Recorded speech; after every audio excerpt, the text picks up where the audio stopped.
Hey, welcome to the New Home Insights podcast by John Burns Real Estate Consulting. I'm Dean Wehrli, your host. Each episode, we're going to bring you some of the best minds in the housing business talking about some fascinating topics or trend or innovation or issue, just like the one you're about to listen to. Enjoy.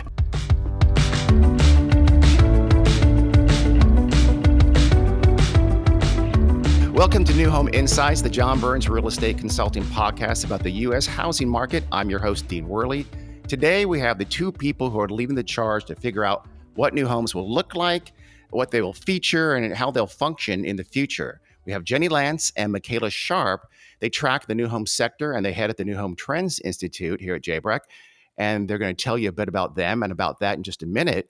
But today, our topics are going to be some pretty varied and pretty interesting, I hope. So, health and wellness, we're going to talk about. We're going to talk about privacy, which I know is increasingly a concern well beyond homes, but it has applications there too. We're going to talk about the burgeoning work from home trend and how that might play out. And also, we're going to end with some thoughts on the future of kitchens, always foremost in folks' minds. So, before we get to that, though, Mikaela and Jenni, why don't you first give yourselves a little bio and introduce yourselves and talk about the New Home Trends Institute for a hot minute.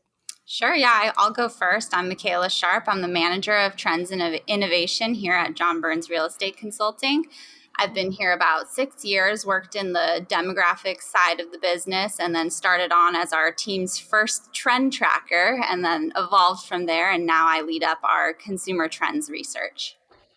Trend Tracker, by the way, hold on. I'm sorry, Jenni. Trend Tracker is an extraordinarily cool title to have. That's very cool. It is. Okay, Jenni, top that as a title. Yep. I was going to say Mikaela has a much cooler title than I do. So I'm Jenni Lantz. I'm senior manager of Design Lens, and Mikaela and I work together on the New Home Trends Institute. Actually, when I started with John, I started on our consumer research and then took over Design Lens, which is our kind of trend tracking website that looks at great homes and communities around the country. And then as of the beginning of this year, we really kicked off our New Home Trends Institute, which not only gives you inspiration for, hey, what's great around the country, but also looks at the data behind it. So the plan is to give you kind of what's great, but also pair it with the data that you need to prove your point beyond the gut check. And it's already been great. We've had webinars, and I've learned new things every time. So I'm loving it. Well, good. So that is good, isn't it? What I just totally say, you know what? It's super lame, but let's move on. So let's start with something that has really become incredibly important to folks, which is healthy homes. I mean, health and wellness were already surging in interest among home buyers before the pandemic, but now more than ever, it's kind of top of mind.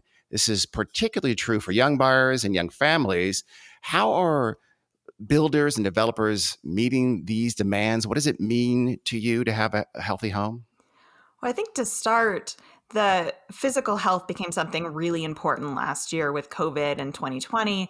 And so the obvious things were indoor air quality became a little more important as we were inside of our homes more, low chemical materials, and that active lifestyle amenities for communities. So trails were a way that people could get back out and enjoy nature.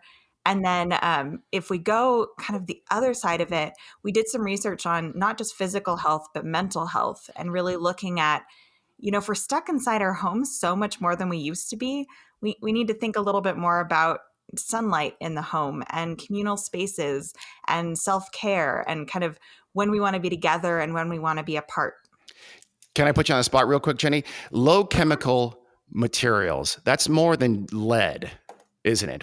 That may not be confusing to some folks. What is that briefly? So that would be like low VOC paints and then carpet. I know there was a lot of sensitivity on off-gassing, and carpet's a pretty toxic material sometimes. And so people are getting more sensitive about the carpets they're choosing, the paints they're choosing in their houses.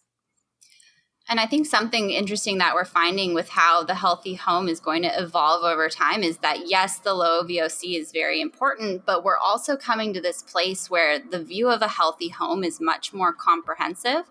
And we did a survey where we talked to homeowners, and then Professional Builders Utopia brand, they did a survey on builders asking them, what do you think is important in a healthy home? And we compared the results, and we found that there's this really interesting discrepancy in what our industry thinks is a healthy home and what homeowners think makes a healthy home. And it really centered around designers. Our industry tends to think of the healthy home as the parts that go into it. So it's the low VOC, it's the organic materials. Whereas the homeowner, they think of things like, is my bedroom designed to maximize the sleep I get every night? Is it in a walkable community? Does it have a home gym? We just talked about organic materials and low VOC. Is that something that there's a disconnect on as well between consumers and builders?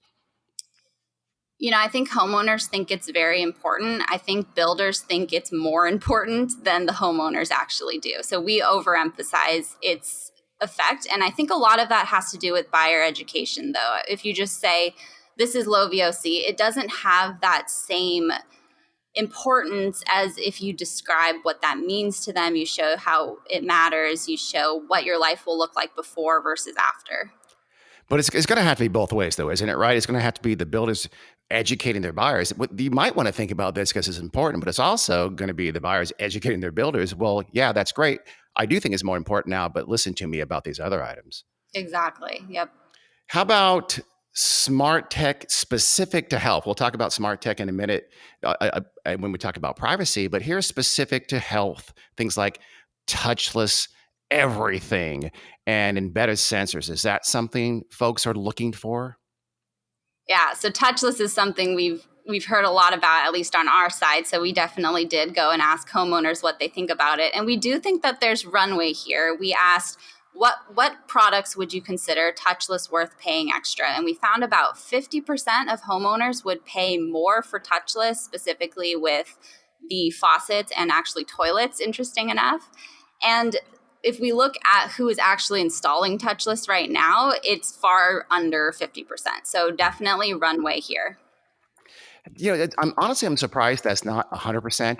And I imagine that's because of the whole would you pay more for it. Do you think things like touchless are going to be something where it's just going to be something you, the builder, have to have? It'll be 100% because folks are going to insist upon it, whether they pay more or not. Do you think that's where the runway goes? Yeah, I think some of the hesitancy is just with how far along the technology has come with touchless. When touchless first came out, it was very cumbersome. Even some of the touchless faucets now, you're accidentally turning on the water when you don't mean to. You're accidentally turning it off when you're right in the middle of something. So as the technology continues to get more advanced, I think it's going to move from that, I'm not sure if this will work for me, to I definitely need this type of mindset. Yeah, we've all been to those faucets in restaurants where it turns it on for about a millisecond before you take your hand away and it goes off immediately, and that's no bueno. We don't. How are you going to wash it? And I'm obsessive compulsive, so that really affects me. So I'm upset. How about embedded sensors? Things like health tracking types of technologies. Is that something people want to see more of? Yeah, so we thought that was an interesting thing to pulse homeowners about. And we found that the health tracking sensors, so something like a mirror that can take your temperature and tell you that you're sick, people have a little hesitancy about that. I think a lot of that comes from data privacy issues. But we also asked about maintenance tracking sensors, and that has a huge runway for growth. We're seeing similar adoption potential to the Alexas and the Siris, the voice assistants there. So we definitely think that's something that will be on the rise. And those are things that can track your water, for example, and tell you that you have a leak before things get out of hand. It's kind of the whole mirror thing, by the way. It just seems very Disney-esque to me, doesn't it? There'll be a Disney, right? There'll be a Disney branded mirror someday where you ask it, mirror, mirror on the wall, do I have any diseases? So. And how about, like things like Alexa and Siri, that seems like, I see so many models now with that embedded into the system. Is that something you think has a lot of runway as well? Using those to track yourself and track your home? Yeah, so we asked about Alexa and Siri. Do you have one now? Do you want one? I don't remember the exact numbers, but there is still a chunk of people who are interested in that technology that don't have it yet. So I think there will be a little bit more growth there. But the maintenance tracking sensors, there's an equivalent amount of people, total people, if you add together who has it and who wants it. But if you look at who actually has it, the maintenance sensors is just a tiny sliver because there are not a lot of products out there that meet this need. Okay. Are you tracking if anyone is naming their children Alexa anymore? Because I'm thinking that's down to zero. I mean, I think you can change your Alexa to call it something else if you do have an Alexa child. I Oh, think it's just the seriously? easiest. Because that would be painful if you had a Oh, daughter named Alexa and then it'd or be horrible. Siri. Yes. Well, yeah, that'd be you couldn't, you'd have to spell their name out and they'd say, Daddy, I'm 2. I can't spell yet. Who are you calling? So it could be dangerous. Let's go with privacy, something again also is very top of mind right now. Privacy has been more of a societal concern for a long time, particularly with respect to tech, right? But as homes get smarter and tech becomes more integral to homes, privacy has become a home issue very much now more than ever. Are homeowners becoming more nervous about the tech in their homes, do you guys think? I was going to say, that's a hot button question. Yeah, It is, yeah. I think for sure. I mean, I think there is a sensitivity on having, those virtual assistants in our house, but I think there's another side where people are really willing to embrace tech in the home for privacy and security, and that would be more, the Ring doorbell I know has been really great during COVID because you could see who was coming to your door. You didn't have to answer it, or you could if, it gave you a little bit more freedom. So I think there's some places where people are more willing to dive into tech in the home and not worrying about it invading their privacy, and other places that are a little gray area. Yeah, and I think the threshold for a lot of that I've heard is whether or not the data tracking helps you or not. So with the maintenance sensors, there's an obvious benefit in that you're getting feedback that you have a leak and you're saving money. Or with your Fitbit, it's tracking your data, but it's also telling you about your movement and if you're being healthy. So if they see the direct connection between, yes, we are keeping track of your data, but also here's what you're getting back for it, it's a lot easier of a pill to swallow. Health, though, is such a private issue. I mean, we're hearing there are toilets now, right? And that will kind of give you a clean bill of health, so to speak, after use or has that potential technology. Is that something, though, you think where folks get nervous about? Oh, we were actually just talking about that, and I know one of the big toilet makers came out with a toilet, like you said, Dean, that tells you how you're doing after you go to the bathroom, and somehow I feel like that is crossing, at least for me, that's a little too invasive. Yeah, but yeah. But some of the other stuff, I think is a little. Yeah, I agree with Mikaela. I think it's do the benefits outweigh the sort of negatives and invasion of your privacy? Yeah. If your toilet tells you have IBS, you may be, I don't know if that's what you're going to want to hear from it. So maybe someone else should tell you that. Or that you so need to eat more protein there you go. or less protein. Yeah, right. Yeah. How much fiber did you get? So yeah, that's something that'll be an issue. We'll see. Now let's move over in terms of privacy still about home configuration and design elements that play into privacy concerns. Let's talk with how that's evolved. How did the subject of privacy come about as a topic for what homeowners are interested in and how it affects their homes? So when Mikaela and I were talking about what consumer surveys we wanted to do, we obviously started with work from home because we started last fall, and that was at the top of the mind for us. But one of the other things that we talk about a lot internally that is privacy between homes and within the home. Because on Design Lens, I'm constantly looking at homes around the country of different sizes and densities and communities, and that privacy between homes came up a lot. And then we realized it didn't necessarily come up in our larger industry quite as much as it came up internally. And so we wanted to really dig into it and get into, hey, what are people looking for in their homes? And what are people, how much do they want to connect with their neighbor? How much do you want to how much do you worry about privacy between homes? Because we think about it a lot, but we realized people didn't necessarily. or People industry, really? I should say. Oh, industry, yeah, because Yeah. I won't say where it was, but I remember touring models in a extremely high priced uh, location, and they had these very close small lot details, and they had the bathroom windows. I kid you not, were exactly lined up one to each other, so you could both, Oh jump out of the God. tub and say hi to each other. Yeah. It did not do well. Yeah, I remember one of my friends was in an older house, and her kitchen window lined up with her neighbor's kitchen window. So when they go wash the dishes, she said, after dinner they'd be both washing dishes. And it's weird because they're staring at each other. So she'd always wave and the neighbor would close the blinds.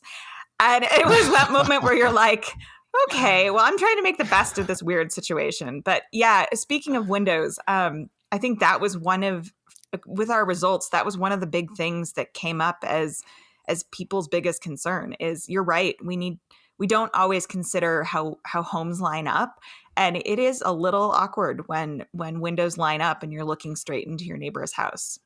Yeah. How about what else did you think about when you're talking about the evolution, though? I mean, were you talking to family and friends? Were you talking to colleagues?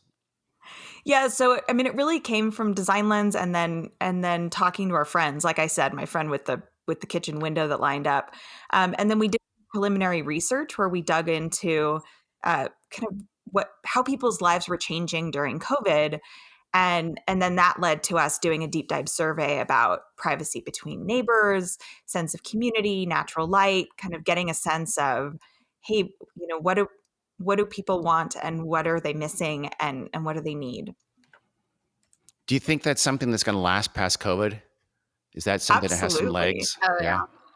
Okay. Yeah, absolutely. I mean, I think some of the stuff was really interesting that came out of it. I mean, obviously windows were key, but then one of the key places inside the house, not between homes, was the owners or primary bedroom. I mean, that was a sense of people wanted that to be the most private space. So it needs to be separate from common areas. It needs to have a separation from the secondary bedrooms, so that and also even within the bath or within the suite, you want the bathroom to be a little more separate from the bedroom, so that, if one partner gets up early to go to work, the other partner isn't woken up at 3 a.m. or something like that. So there was a lot Yeah. of nuance that we learned that was pretty interesting, and thoughtful window placement and things like that.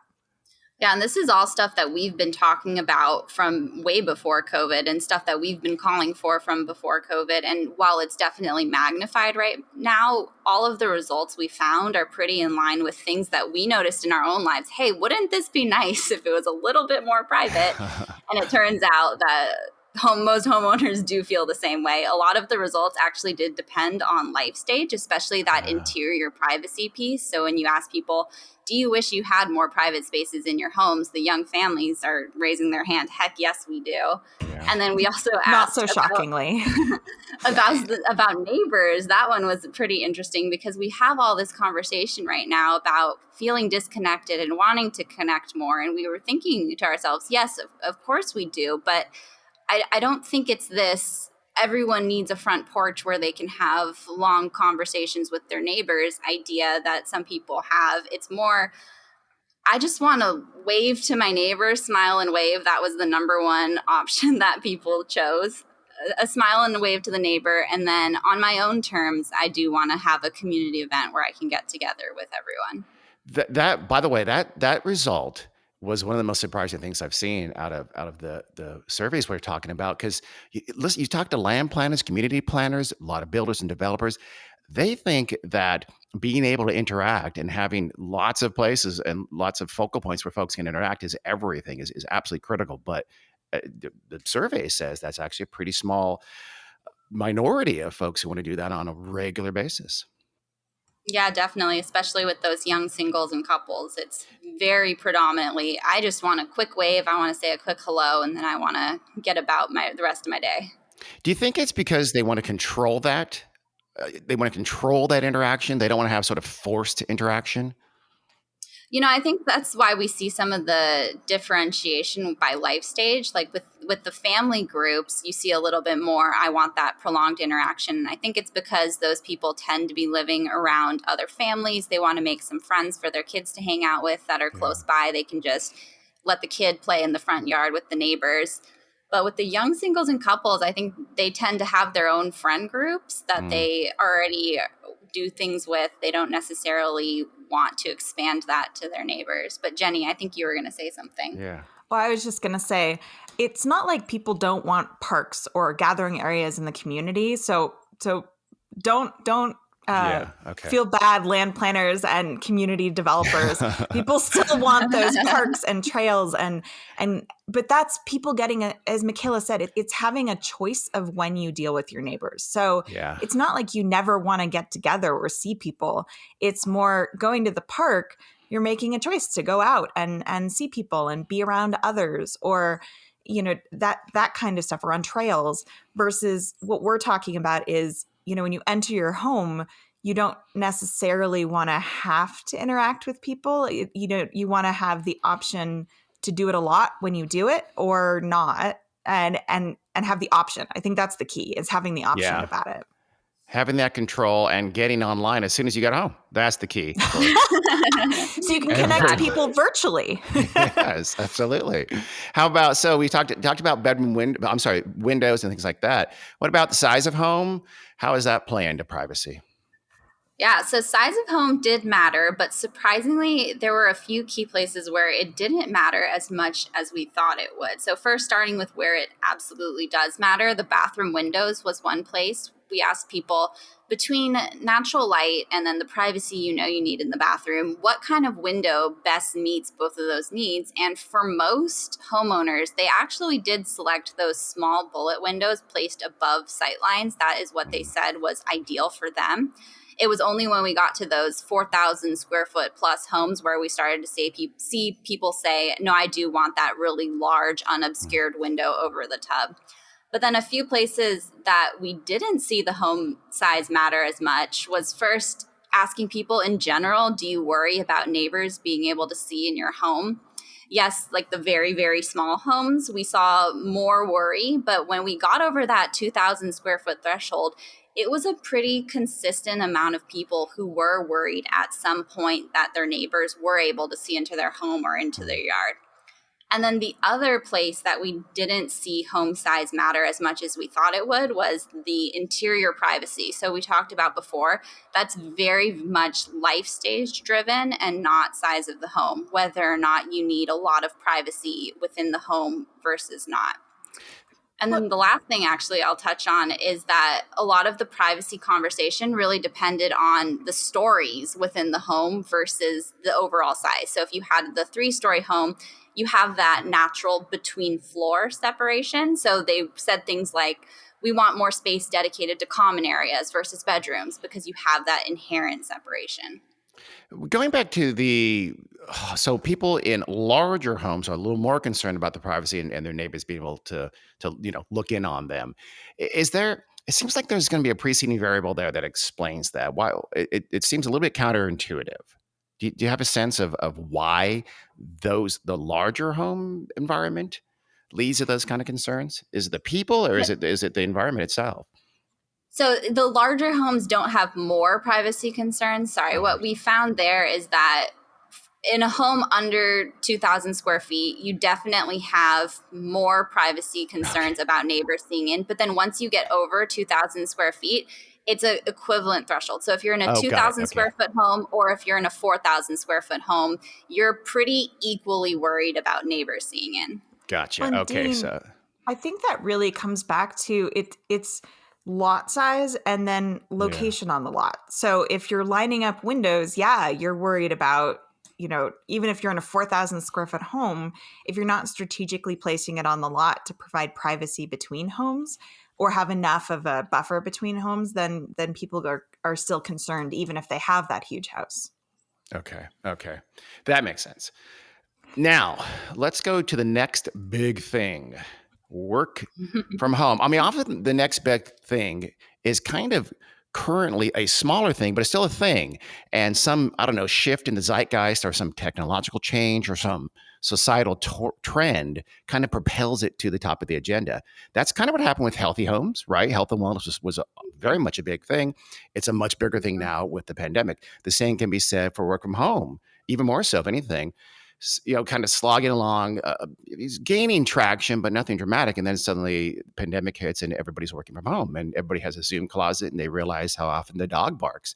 So let's talk about some numbers first. How big is it? How many households are working from home right now, do we think? Yeah, work from home is an interesting one. We have a lot of confidence that that is going to continue into the future because, like you said, it was something that was already growing beforehand. It's just COVID accelerated it to a huge degree. So we went about asking homeowners if they are going to continue to work from home. I know everybody has their own estimation for how many people are going to work from home after COVID. It was part of the reason why we did this because everybody used a different baseline. It was what share of workers who earn this much money. So the way we did it is we figure our industry needs to root things in households. So we're going to base this in households. And then we're going to talk to households that are owned with homeowners earning at least $50,000 a year. So trying to base this in somebody that could be a rough proxy for a potential new home shopper. And what we found is that it's going to be about a quarter of those households that are planning to work from home after COVID. And the bigger share of those are going to be more than 10 hours per week. And then a smaller share of that, about 4 million households, will be less than 10 hours per week. Okay. So a part-time, but folks are generally, I believe the surveys that you guys have done show that that work from homers really want to continue to work from home. Yeah, I think it was about 60% of those working from home right now will continue. How much do you think? How much of that is aspirational? They think they will continue to work from home because they want to work from home. Do you think it's really going to be that big of a share? Yeah, so we split it out. We definitely agree that it's part your decision and it's part not your decision. So we didn't say, do you want to work from home? We actually said, do you plan to? And then we gave them a scale from completely, definitely won't, unlikely to not sure, likely, very, very likely. So we only looked at people who said they were likely to very likely. Yeah. I mean, I even think part of that could be impacted by desire as much as expectation, right? Oh, definitely. Well, and you've seen the trend over time. I mean, when we first went home, everyone was saying this, I'm so productive. I'm definitely going to do this forever. And then as time went on, the issues started to come out and you had more people saying, I'm not sure. Maybe I do want to go back to the office or do some sort of hybrid model. Yeah. I think, and here, one thing we're certain about is that whatever the amount of people working from home before COVID, it'll be a much larger number even after the vaccine has completely eliminated COVID-19. Definitely. How about, beyond that, things like designs and locations? What kind of impacts does work from home have on those concerns? Yeah, so I think design is the obvious one. I mean, people are planning on working from home. They're going to put more prioritization on that workspace. And we did ask people, if you do work from home, do you plan to remodel? Do you plan to move? And we saw most people plan to just make minor adjustments. I think it was 2.4 million plan to remodel, and then 400,000 plan to move specifically to improve their life state or to improve their workspace. So it's not a huge share that are going to move strictly due to the design concerns. I think the larger implication is the location. So we asked people if they plan to move because they're able to work from home. We asked our consultants about this, if they're seeing this in their markets, and they said, yes, definitely a lot of the people are moving to more affordable locations because they're able to work from home. That doesn't mean exclusively work from home, so they're able to move to the other side of the country. In all cases, a lot of the times it's just, I only have to go in 2 times a week, so a 30-minute longer commute is okay with me. Yeah, that's I think that actually hits it. That the affordability really is the real motivation here. And the work from home sort of untapped that massive latent demand for people who would love to get out of the core area that's near their work, because I mean, literally, I'm in Northern California where the price difference can be literally a third for a much bigger and more spacious home versus what they can do closer into their, say, core Bay Area job. So it's been a huge impact in markets like that. We'll see how that plays out. How about what are maybe some opportunities for folks to change design because of work from home? Yeah, we've found some great opportunities from the survey, and some of it was a little bit more obvious, like connectivity and great Wi-Fi. I mean, the last thing you want in the middle of your Zoom call is to have your call dropped. So that was kind of one of those things that we expected. And privacy and noise solutions, that was another one that wasn't a surprise, but came up a lot. One thing that was kind of a surprise, because we allow in our surveys for both quantitative, answering just A, B, or C, what answer do you have, but also write-in questions. And one of the things that was surprising, yet after the fact not as surprising as we thought, was lighting. Is we didn't ask a lot of questions about lighting, but boy, do people care about it. It was, and it's not a surprise when you really think about it, because you're like, oh wow, you get that witness protection look where you have the window behind you and the black kind of blacked out body kind of aesthetic. So people realized windows and good lighting really mattered so much more than we ever thought about before. So that was one of the key takeaways. And like I said, privacy and noise solutions, storage, people wanted space for their stuff. And then connectivity and things like that. And then, as Mikaela's mentioned in the past, we like to dig into life stages. And so this definitely varies for life stage in terms of what people wanted. So mature singles and couples, they didn't care as much if their office was open to the rest of the room. If it's two of you walking around the house, you guys can find, even if you're both working from home, it's easier to find a separate space versus young families. Oh boy, did they want a door. And sometimes wasn't even enough. You couldn't just have the barn door. You needed the door that closes, that actually buffers the sound. Yeah. Yeah, that is a huge concern, because all these folks, I've been home officing for a very long time, but I've felt it more because more people are home more now. Zoom rooms, yes or no? Go. I'm going to say no. I think you need a space for Zoom calls, but I think creating a separate space is just, people are really sensitive on it. It really comes back to, what do they need? What do they think they need? And what do they actually need? And if we really dig into what they want their square footage for, do they really want to waste space for a dark, for a Zoom room that's a kind of a closed-in space? I always think of those WeWork spaces, Dean, where you have the open offices and then there's these little kind of like pods that you can walk into and do your calls. And they're just so sad, first of all. They're great for what they do with WeWork, but just, do we really want something like that in our homes? Versus I think having a space for a Zoom call is definitely alternative space is definitely a must. But I think creating a specific Zoom room is a little not mainstream, versus creating something that's a flexible space that has a good background, that has nice light. So maybe that's a primary bedroom retreat. Maybe that's kind of a niche off of the main living areas. We've seen some cool solutions that create that alternative Zoom space without creating a really formal Zoom room. So Zoom rooms are something that probably does not outlast the pandemic. What else might we be doing wrong right now? I think office location is one thing that we see is changing. The office used to be this space that just checked a box. Does the house have one? Does it not? And then that's good enough. But as we have more people working from home, or people just being more conscious about how important the office space is, I think it's going to become more important that this is placed in a position that people really want. And off the entry is actually not that spot, which is where we so frequently put it. So we asked people, where is the ideal spot for your home office? And the answers across life stages were, number one, it's either upstairs, but not connected to that main bedroom. So separate from the main bedroom and upstairs.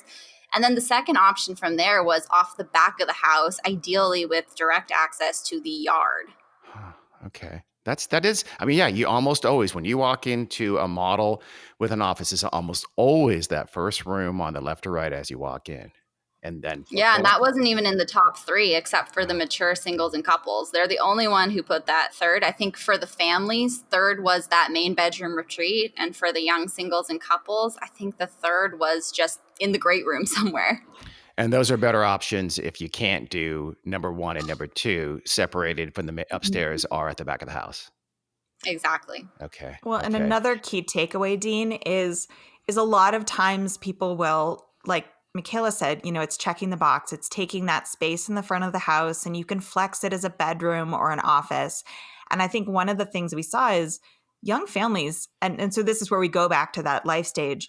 Young families don't want to give up bedroom space. That's the last thing they want to trade off. So as Mikaela mentioned, mature couples and sometimes the young singles or couples, they're okay with giving up a bedroom, but families aren't. And so considering kind of our standard go-to is that bedroom office flex space, maybe we need to reconsider and think about that, how can we option something that isn't giving up a bedroom space? Like we saw one that you could get additional space in that main or primary bedroom suite by giving up volume over the great room versus giving up an extra bedroom, which we thought was a really great solution. So it's giving you that wow factor with the volume over the great room, or giving you that extra space in that primary suite. So it's things like that that give you alternative solutions without kind of going with your standard bedroom office trade-off. And because that extra space in the master bedroom is now a mini gym. It's a little mini fitness room because we can't go to the fitness center right now. How about, can't you just shove, put a little chair back and a little tiny table somewhere in a kitchen niche and boom, problem solved? Does that work? Yeah, that's another one we found actually through our kitchen report. Is we asked people, what do you prioritize when you're designing a kitchen? And we thought, work from home is at its peak right now. We should see work from home pretty high up in the list there. And no, it was not. It was after pet spaces. It was, of course, after cooking, eating, gathering. It ranked pretty low. So homeowners are not thinking about a workspace in their kitchen. And as we thought on that a little bit more, it really makes sense. You have more importance on a good workspace elsewhere. So you don't really need that workspace in the kitchen if you have a great office somewhere else.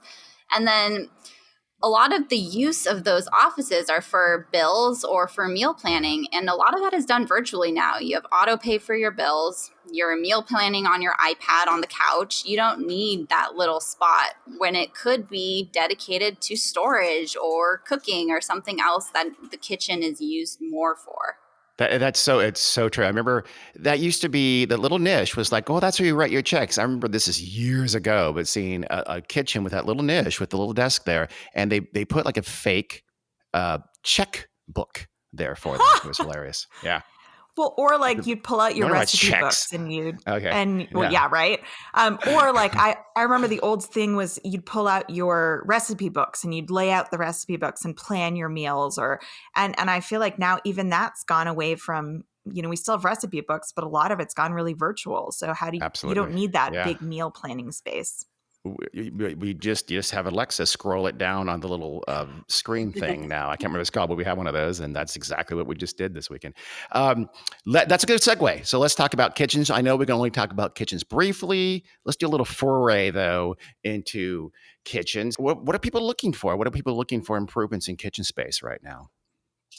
Yeah, so I think one of the interesting things that came out of our kitchen report is how different the young families use their kitchen and how different the kitchen matters to young families. They were not only the most likely to plan to remodel their kitchen, but we found that they have very different needs. And I know everyone talks about the multifunctionality of the kitchen, but we found that actually does vary a lot by life stage, with the young families truly using that kitchen as a hub that needs to meet a lot of different needs. Whereas the mature singles and couples, they tended to, use the kitchen for cooking, eating, gathering, but then use other parts of the home to do those additional things like crafts and laundry. And so we found that young families will definitely benefit from a great multifunctional kitchen. They're looking to improve their kitchens. And then also, interestingly, they are the most willing to swap out products that still work simply because they just don't like how they look anymore. So more focused on the aesthetic of their kitchen as well. How about things like, I mean, the kitchen has became so prominent and you want to do everything in the kitchen, and it became very cluttered and very busy. Are people looking to kind of move away from that right now? Yeah, storage is key right now. I mean, especially as we're stockpiling, well, last year when people were stockpiling supplies, they really needed a place to put them. And so people really, the desire for that walk-in pantry or additional storage really grew. And we asked a lot about kind of layout of kitchen and types of cabinetry, and it was definitely a focus on storage, and aesthetics are great, but open shelving is less functional. So be smart or be strategic when you're including open shelving, where it's like accent shelving or kind of around the oven, like that's cool, but people don't want to give up the storage space and the functionality. That's interesting. And You then do see, and go ahead, but I mean, I was just going to say real quick, Jenny, you do see a lot of that in models now. You do see suddenly you saw tons more open storage, and presumably those folks weren't really asking their buyers what they wanted. Well, I think aesthetically it's cool looking. I mean, I read Yeah. Dwell magazine, and you know, there's tons of cool, fun homes that have open shelving, and I think the idea of it's really cool, but the function of it, I mean, good God, what do you put there? So if Cans of it's like beans. little, yeah, totally. That's exactly what I want my visitors to see is cans of beans, Dean. You put all the fake stuff that you're not really going to eat, but you want to pretend that you eat. That's what you put there. Well, I always think spices, you know, like if you're tucking the open shelving around your oven, it becomes kind of a cool aesthetic functional thing. So the olive oil and the, you know, you can look very cool and hip and have your spices out, but then it hides the cans of beans from the rest of the group. Jenny's going, let me just grab my saffron and I'll whip something up. Right. Yeah, right. Yeah, that never gets used, but of course you have just to make it look cool and pretty. And then one of the other things we saw, Dean, so kind of continuing that storage and separation was we reached out to some of our architect clients and really picked their brains on, hey, what are you seeing? What changes are you seeing with the buyers? And obviously storage came up with them as well, but that secondary back or dirty kitchen is really coming back, especially in the larger or luxury homes. And so it gives those back kitchens give you a chance for extra storage, sometimes an extra fridge, but also extra prep space, or, you know, so you can tuck stuff out of the way and have your main kitchen be a little bit more entertainment friendly. Okay. Before we leave though, give us a hint if you can about maybe some of the topics that you might tackle next at the New Home Institute. Like, I don't know, accessory dwelling units, ADUs have become a hot topic. Are you going to look at rental spaces or BFR or more smart home stuff? Any sense? Can you tell us? All of the above there. We're looking at bathrooms next. That's going to be our next report coming out this month. We're going to tackle ADUs, getting into the multi-gen space. What do you want out of one? Who's going to rent one in the future? We'll talk about build for rent, like you mentioned, exteriors. We have a great architect survey that we're working on right now to give the crystal ball of what's coming next. We're going to try and hit on all kinds of things. Yeah, ADUs especially. It's like, I know city planners want them, but does anyone else? I'll be interested to see what the reaction is for that. How about haunted houses? Can we do that? Can we do like ghost types and how scary are homes? Are most ghosts at home scary or friendly? And should they have a say in your kitchen color scheme? Will you do that? Oh, that should we'll pencil it in for October. Okay, I was just going to say that, Mikaela. We should add it in for October. 100% should. I can't wait for that. So seriously, honestly, New Home Trends Institute is already a tremendous source of insights, and we're just going to build from there. So you guys are doing a phenomenal job making it better every day. So thank you for being my guest on the New Home Insights podcast. Thanks for having us. Awesome. Thanks, Dean. Yeah, thanks for having us. Thank you. This has been the New Home Insights podcast with me, Dean Wehrli, with Mikaela Sharp and Jenni Lantz. Thanks for listening.